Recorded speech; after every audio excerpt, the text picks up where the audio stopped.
I joined with the premise of being like, I'm going to be Elon's personal project manager within 2 years and he'll fund it and like everything will go great.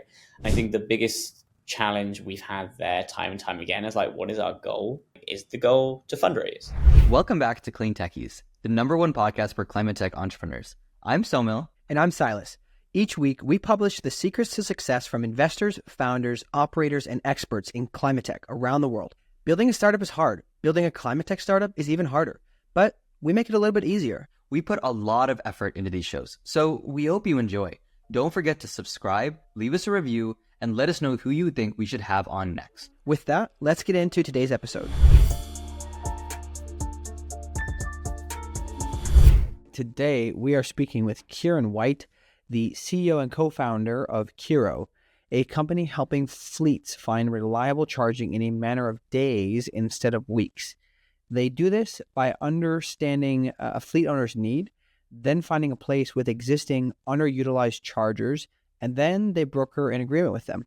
So it's basically a virtual charging depot. So Kero's clients can use the chargers when the owner is not. And this benefits them by saving their clients money from having to spend on building their own upgrades, or perhaps they don't even have the real estate to build their own charging infrastructure. And it also helps the owners of that infrastructure maximize their returns on their investment for their own charging infrastructure. So we've known Kieran for a bit, so this was quite a fun one. We have a lot of rapport. And today we get into the tech and the story of Kero, as well as some more, let's call it internal game items, like how to stay focused, among other things. Before we start, we do want to give a huge shout out to Goodwin Law for sponsoring this episode. More about them later. All right, let's get into it. All right, man. Welcome to the show. How you doing? Awesome. Great to be here. I'm good, Silas. How are you? I'm good. It's good. It's good to see you again. Obviously, we've had the chance of connecting before during Climate Week and have spoken a few times. So glad to finally make the pod happen. I guess, we know you, but tell everybody else who doesn't know you a little bit about who you are and what you're doing.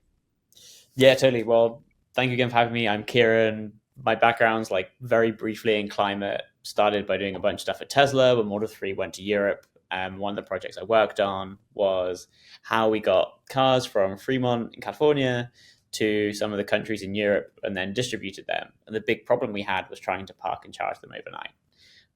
So like fast forward through like a recycling startup we did, and then we started a company that ended up becoming Kero.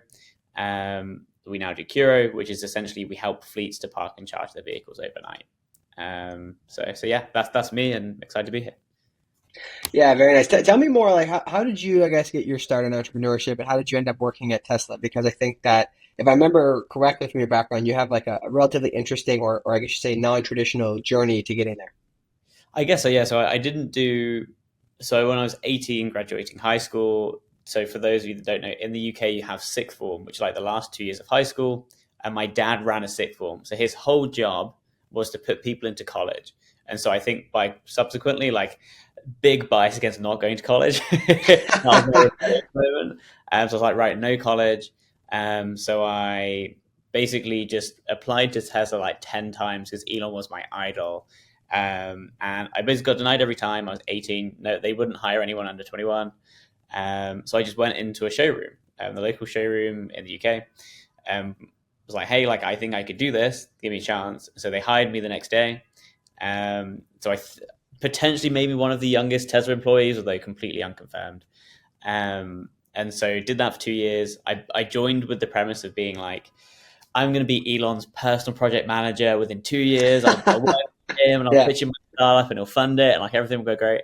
Didn't quite turn out like that. I did email him a lot and ended up being good friends with his assistant because of that.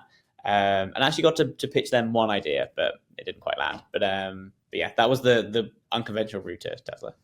Yeah, I like that. I mean, I think that it's really great to see people just kind of like following a different path. Like I skipped college, so I had a similar thing. It wasn't as intentional. Kind of got a little bit lucky, I'd say. But I love seeing people who go a different route. What were the key things that you learned through that experience that you would say kind of informed the rest of your entrepreneurial journey? Yes, an awesome question. I think sort of something I couldn't avoid is that the Tesla mindset is very much like the company above yourself. And so if you do not like subscribe to the mission, it becomes very difficult to work in that environment. And so I think probably the biggest thing that I've taken away, like working through to where we are today, is just like the dedication and like selfishness that you need in order to put like company goes first, and like whatever needs to be done is done. Like I remember when I was at Tesla, the like people who ran Europe and some of the like executive people from the US like all came to this one like showroom to deliver cars, because that was the number one important thing for the whole business to operate, to like meet end of quarter deadlines, and then to like hit share price prediction. So everything was just geared around doing that. And I think that's definitely something we've taken forward, and something we try to sort of like preach at Kero is like, when all hands are on deck, it doesn't matter who you are, like you just like go above yourself and do the thing. I think that's probably the Yeah. biggest thing that we've been taken away. Yeah, no, I think that's it's quite interesting, and it's actually, I mean, obviously, it's coming back. It feels like, but it was for a while not actually the common culture with a lot of startups, unfortunately. But it's it's made a comeback. So tell me more about. We've obviously I've been able to see kind of your journey as you guys were figuring out what to do with Curo and kind of pivoting. So tell us what exactly is the problem you're solving today, and why is it important that you solve it today? Give us some data points. Yeah, so we've ended up sitting in this interesting place in the market where we solve two problems. Our customers we define as fleets. And so commercial fleets, typically distributed, where a fleet would benefit from having two vehicles in 50 locations versus 500 vehicles in two locations. And so their big problems lie in, like, as you're electrifying the fleet, installing chargers is difficult, time consuming, and sometimes not possible. There, even if you can do that, just the timeline ends up being too long. If you're not doing that, there's public charging, but it's unreliable. And then you have home charging, but there's a lot of things to figure out there, and driver turnover is typically every 9 months. And so you end up being in this weird position where very specific types of fleets just don't have alternatives. And so for them, we basically bring forward what we're calling a virtual depot, where we say, get all of the functionality you would in a depot, a private space, a charger, sometimes a daytime parking spot for a driver vehicle, bathrooms, very different for every different type of fleet, but in short, that is the product that they get. And then vice versa, like we work with a lot of private EV charging and parking owners who either have unutilized sites or just have sites where the operating model lines up with fleets, i.e. like a big focus for us has been tech campuses, where employees are there in the day and they're not there at night. The fleets typically dwell at night and are out during the day. So that ends up being like really interesting connections. And so we do a lot of work on the supplier side, who are our site hosts, to really work on like, how can we make it safe and secure and comfortable for a private owner to share their infrastructure. So sort of like tying all of that ecosystem together is a lot of what we do day to day. So yeah, the problem we're mainly solving is just like availability of charging, but in a private sort of structured return to base way. Yeah. So let me just try to make sure I summarize this properly and see if I got it. So there's certain fleets out there where, and it's you're just to clarify, you're saying that there's some that you guys work with that have a couple cars in many locations or many in a couple locations, and you're trying to help those companies, those fleets. You're going out and identifying people who have charging infrastructure, who have downtime at a certain point of the day, and you're going to basically say, hey, we'll help you connect with people who need to charge, and then you can make some revenue for it. But then it also gives the fleet owner the stability of having a regular place they can charge their fleet. Is that correct? Exactly that, yeah. Cool. So I guess one thing I'm curious about, sorry? From now on, Silas is our pitcher.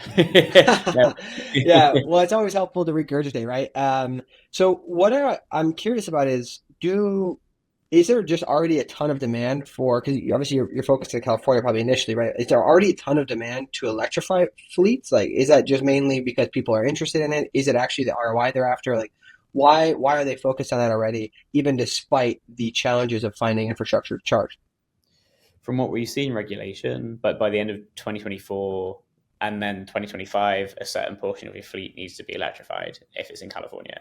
It's about 10%. And so these fleets have to now electrify. And some had like been early adopters and gone out of goodwill and good PR, but mainly it's around sort of complying. And so for them, it ends up not being like, how do we build the solution that we need for the next 20 years? It becomes like, how do we just like just launch? And to launch, it takes infrastructure that currently we don't feel is available. So that's where we come in Hmm. and provide the depot. So mainly through compliance. You know that feeling when you meet someone who shares your vision for the future? It just clicks, like two peas in a pod. Well, that's exactly how we felt when we met Goodwin, who we are proud to have as our sponsor. Being the first major law firm to set up a climate-specific startup and venture practice makes them exactly the kind of partner we are excited to work with. They realize that there are a plethora of challenges to building climate tech startups, and that's why they have built an entire suite of resources for founders, investors, and entrepreneurs in the space. They even offer several tailored pricing methods. And guess what? It doesn't matter where you are listening to this. Goodwin is a global law firm that you can trust to be your partner through it all, from incorporation to exit. They've got you covered. Go to goodwinlaw.com and tell them Clean Techie sent you to get exclusive access to startup resources. All right, back to the show. And I guess, do you view this as being like a pretty standard approach to charging for a lot of these fleets for a long time, or do you foresee as the infrastructure gets built out further that it will evolve in a different way? Like, is this going to be more of a temporary patch or like a long-term solution for a lot of companies? We see it as a long-term solution, and a lot of our customers seem to as well. I think where there is very specific example, like each fleet has its own sweet spot, and for some fleets, typically like the larger blue chip fleets who like a last mile delivery and like need a depot. With that in mind, like a depot is the best option for that. But there's this like large middle group who maybe like don't own the land of their depot, so they can never install charging. Mm. Can't find bookable charging another way, and so like it becomes the only way that exists right now to like park and charge your vehicle overnight in a structured way for years at a time that can be there.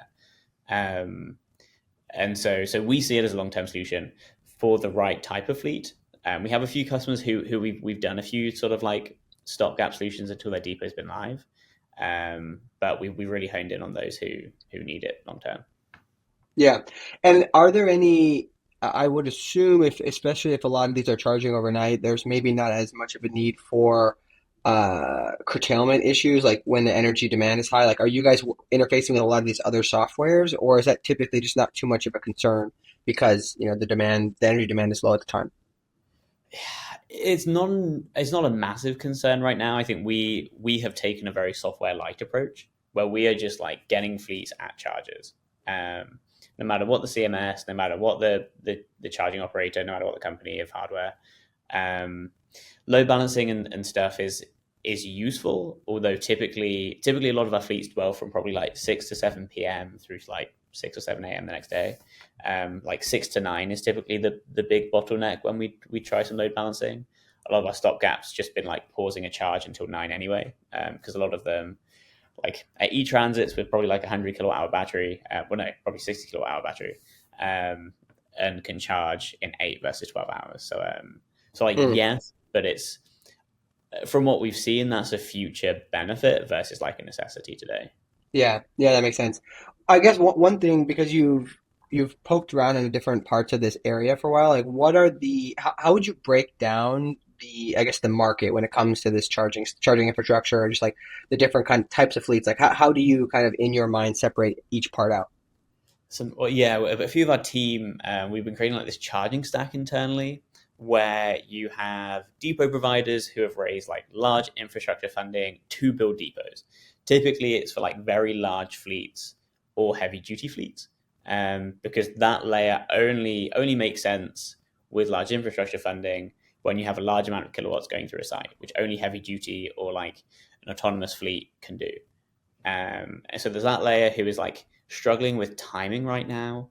There's You're building in advance, sort of where you need a fleet commitment or like an anchor tenant to build a site, Mm. so you get the funding that you've been committed from various property groups, which is very hard to do the way fleets are today.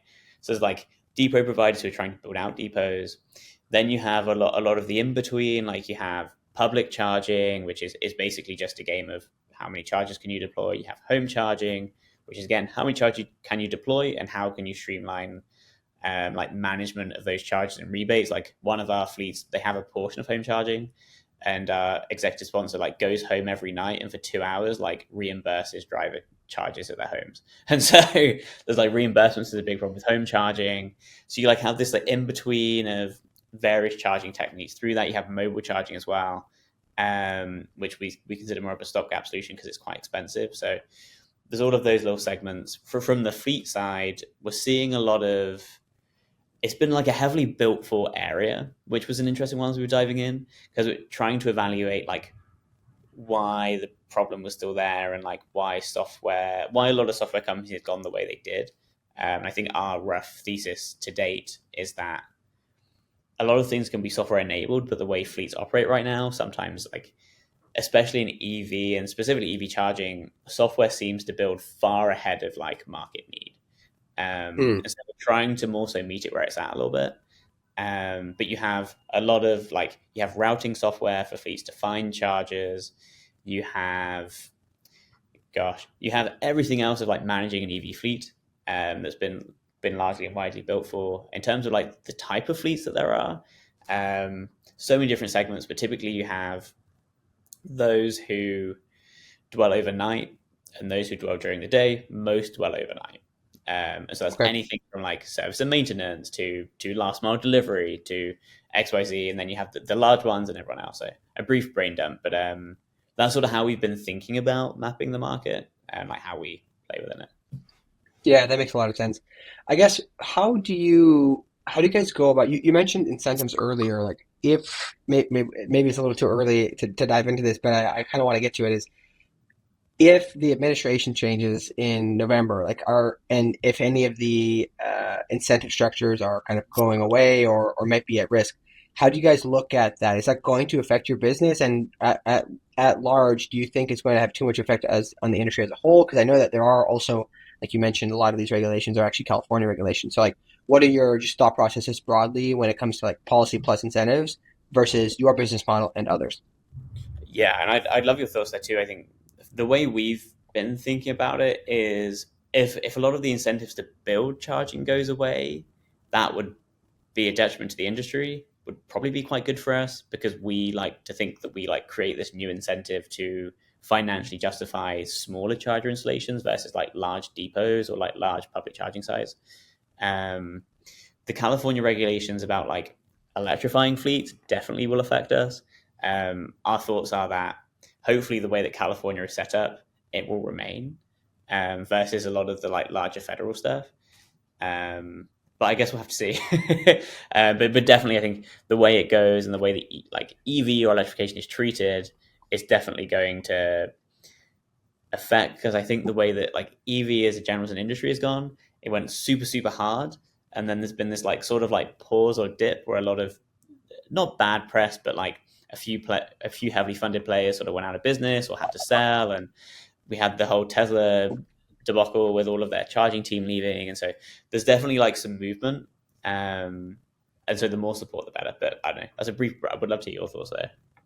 I guess I'm not super plugged into the EV space, but I would say that my general read on the vibes in the room is that it seems like a lot more people want EVs now. Like it's become a very common thing. Like even here in Wisconsin, where there's not that many client people, like you start to see Teslas everywhere.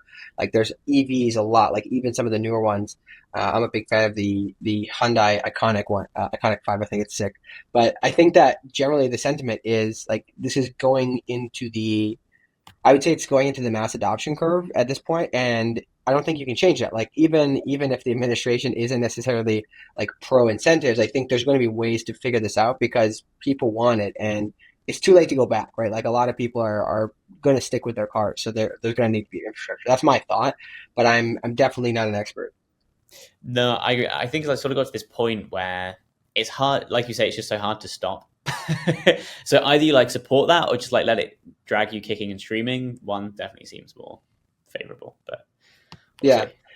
How do you? I guess what I want to ask you about how you navigate understanding this, you've changed directions a couple times as you were figuring this out. Like, what is the general principle of a mindset you need to have as you're kind of going in to figure out where do we want to go? How do we find product market fit? Like, what is the core thing that grounds you? Because I'm assuming it's very confusing at times.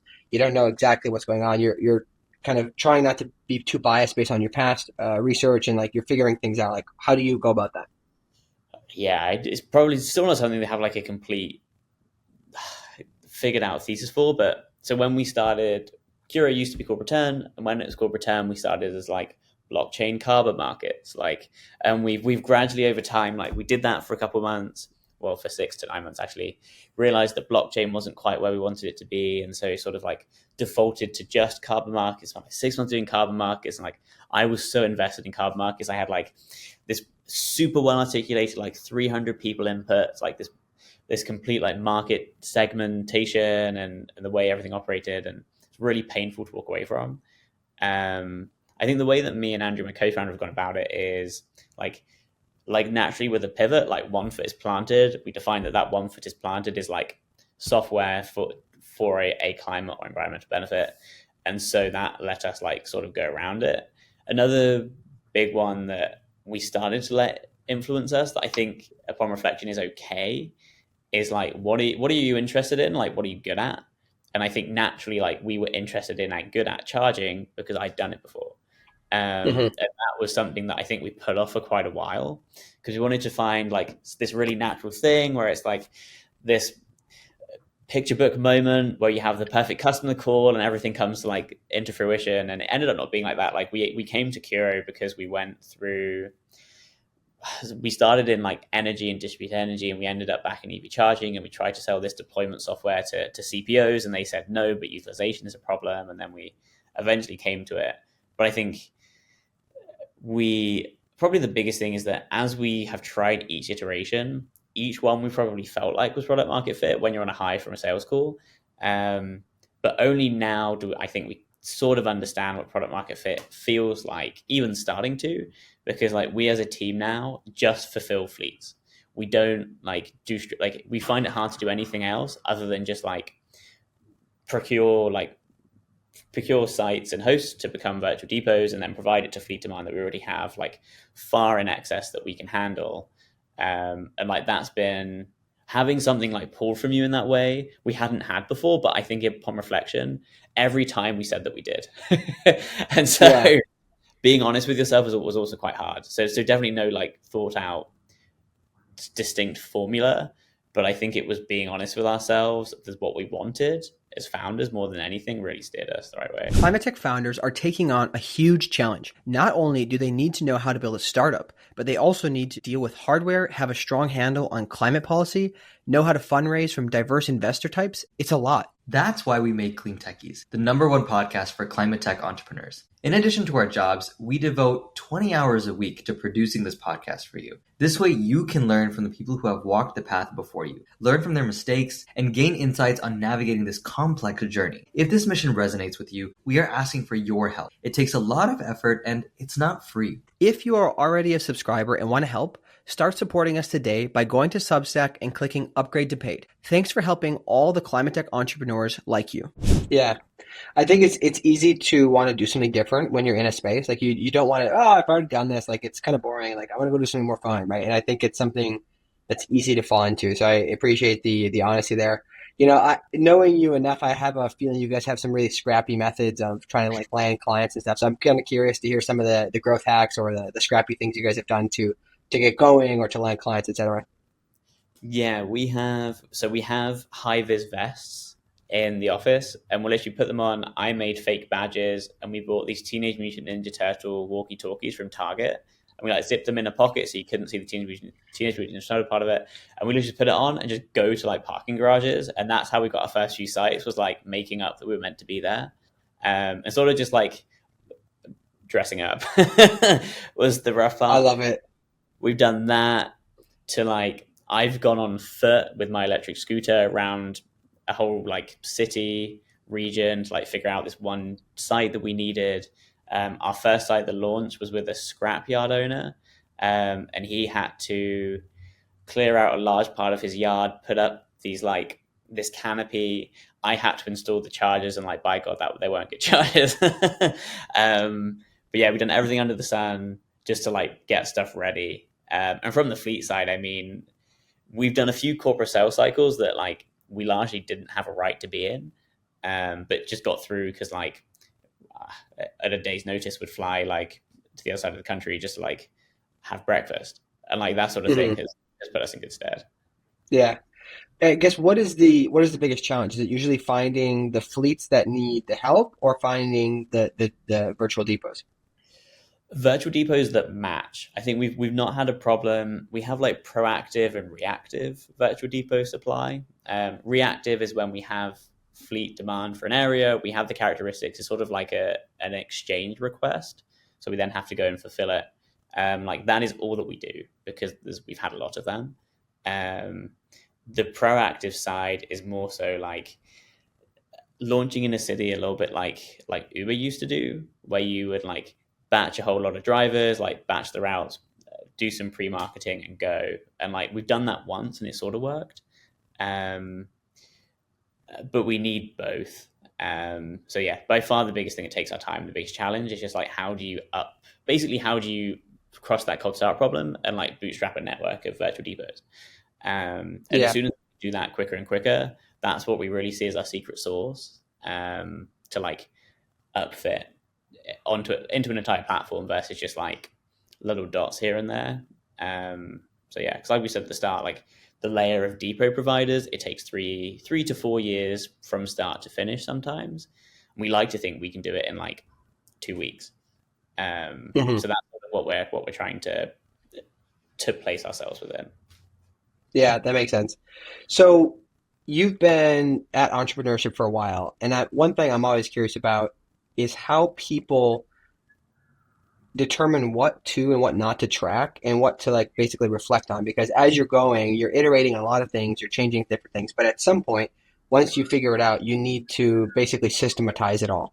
So how do you have any particular methods of saying, okay, I'm trying to track these things so that later on when I recognize we're in the right bucket I can go back and just look at my system and then make adjustments from that? Yeah, and I think the biggest challenge we've had there time and time again is like, what is our goal? To where like agreeing like, is the goal to fundraise? Is the goal to like build for 3 fundraisers time, or is the goal just to build for like 6 months in advance?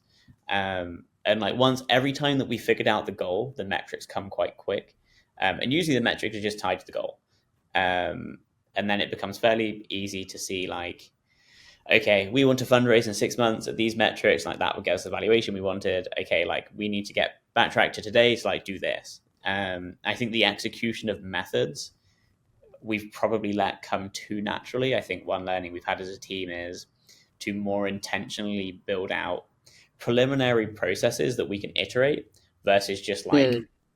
my natural inclination is just to like just go crazy doing everything for 2 weeks, then hoping something will happen, which usually it does, but it's like not in a thoughtful way that you can repeat.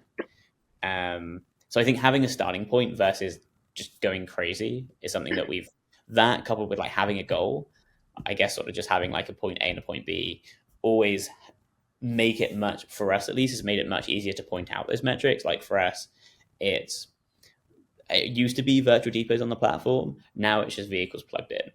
Um, Mm. it's vehicles plugged in, and then our second metric is time from fleet request to initial proposal, because that's the time of like reactively getting a site or proactively reactively getting a site. And like so so So basically, you're saying that even though you're going to write out like a kind of an outline of a system, and even though it's going to be wrong, it's better to have something that you're referencing for the future because then you can be like, okay, we need to change this, and we know it now. But then it's like a blueprint for the future. That's actually pretty. I like that a lot. That's pretty thoughtful. yeah, like and we've only started doing that recently, and it's ended up working really well. Versus like yeah, just going wild, having like 6 months into the future, like a natural process that's arisen, but I'd largely forgotten what we had before. And so Yeah. yeah, how that structures makes sense. Yeah, that's what I'm always I like to think about the kind of the inner game of the startup. Like it's really hard to figure out like what to do because you don't want to get too bogged down with like writing things down. Like I tend to with building my recruitment business, like want to make a list for every potential possible type of candidate. It's like, okay, I could do this, but I'm going to spend so much time every week like categorizing every single candidate. Whereas if I just like figure out, okay, here are the core things later on that I know I need to be tracking for, I'll then make, 10 core lists instead of 100 because otherwise I'm going to spend all my time just like updating, my information. I have a tendency to want to collect things. So, um, one thing I'm curious about is we've talked before and you have a lot of ideas for things. I'm kind of curious how you approach once you've committed to something as an entrepreneur. I mean, the whole idea of being an entrepreneur, often like you want to start something, you want to build something. How do you suppress those ideas that you want to build, or how do you like go about dealing with the mentality of, hey, I've got another idea, oh, maybe this one's better than what I'm working on. Like, should I go pursue it? Like, how do you think about that? It's an awesome question. That was one of my biggest weaknesses, even at when I was at Tesla, and I sort of worked at the startup in the interim before return Kero. Was like I was really bad at doing one job more than 3 months. Um, sort of like Same. translated. Yeah, it's just like I just couldn't do it. And then similarly with like especially when we were in like peak pivot mode, I think I just enjoyed not being tied to something.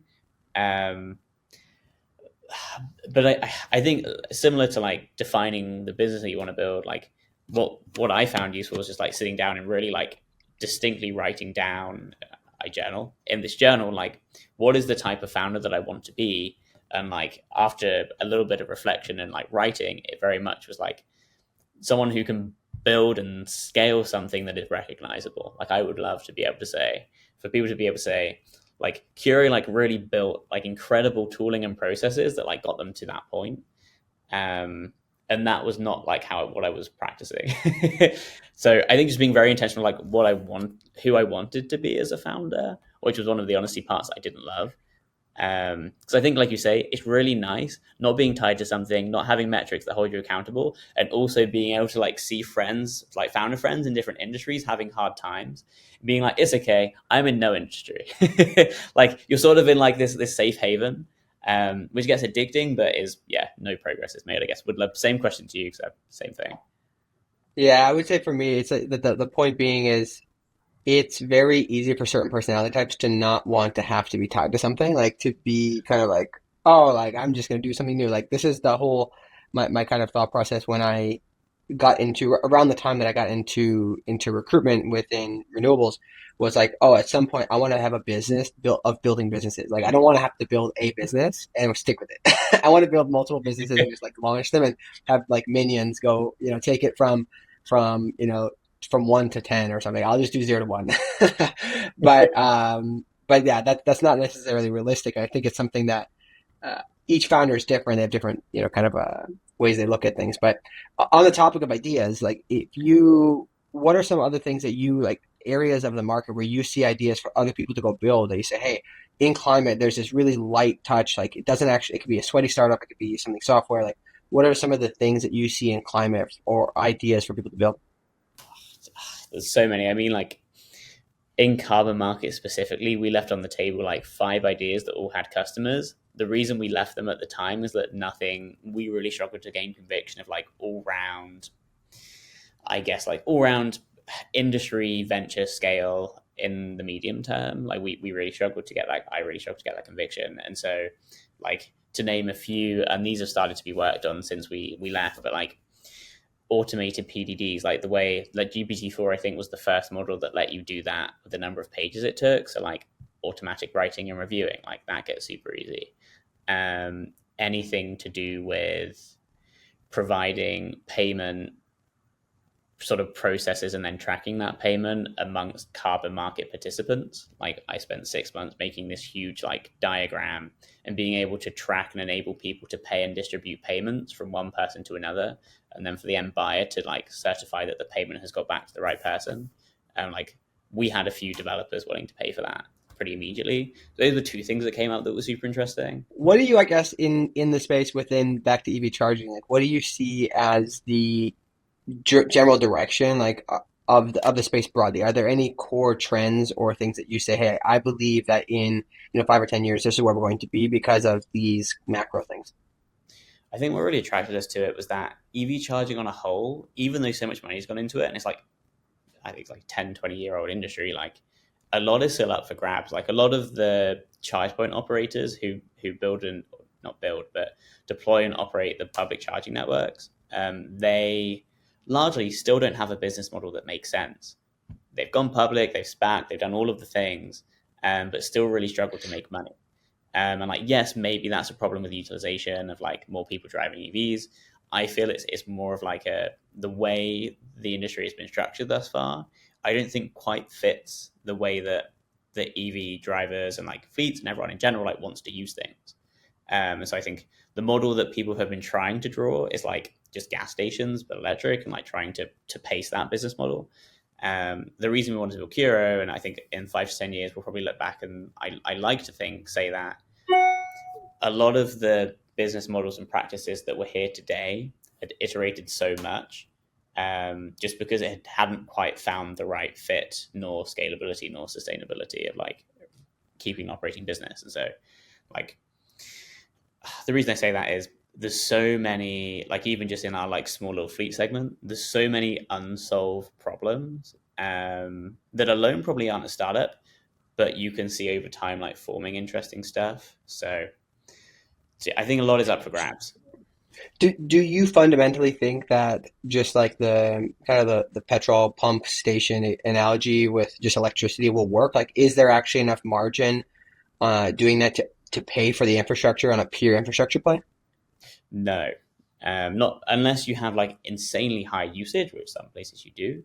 But it's in this sort of like weird. We're going to see this like interesting thing in the next few years where a lot of the low hanging fruit, like electric, like sites with large electricity capacity, like easy to build, cheap to run and operate and get up and running, have probably been taken, or the land grab has Mm. sort of somehow happened or is happening. And so it's going to get to the point where like there'll be this interim where the utilization that you can get does not match up to like how much the site costs and the return, and subsequently like where the financing is coming from, like no infrastructure investor will like sign off on that site. So like we're reaching this interesting like in between of that. And like a lot of like fuel card providers, for example, who just make margin on gas via their fuel card, in EV charging, that's not a business. And so we're going to Mm. see like really interesting innovations and pivots, and we're already started seeing a few of some of the larger like fuel card providers who are like branching out and really just rapidly trying to innovate or like acquire startups and like build an offering. So I don't think a lot of industry people quite, even though I think they say they do sometimes, I don't think anyone quite knows where it's going, and who will emerge at the end of the day. I think like a few people have emerged thus far, but in our opinion, like not in a sustainable way. Well, I mean, I would imagine that the way to actually make this work would be if you have other offerings, like if you're, I don't know, like a multiplex building and you have a lot of tenants, you can install the infrastructure. They'll maybe pay for the electricity kind of like at the rate they would by some ID card, whatever, when they plug in. But because you're renting like this more green space or this place that has that infrastructure for your car, you make up the margins as a developer from the rents, not from the electricity itself, right? Which I think then it makes it a better case for it because you're just charging a premium. And again, whether or not that would work forever, because if everybody has EV chargers, eventually it won't make a difference. But I would assume it's going to be models like that, based on what you've said. Like I don't have necessarily any opinions until some of these things you've said, so that's kind of where my mind goes. But um, cool. Well, this is really helpful. I guess any core advice or tips on fundraising from your experience? Gosh, that's a good question. The one thing that comes to mind that one of our like most trusted amazing angels told us or told me was like you dig the well before you're thirsty. And that was the number one thing that I think sort of typifies fundraising, in that either you have like a really strong round and then I don't think it matters so much, or you build the well before you're thirsty, like build the relationships and then have people who you know that you like internally, we call it a vibe check. You know you've just done the vibe check and you just both vibe.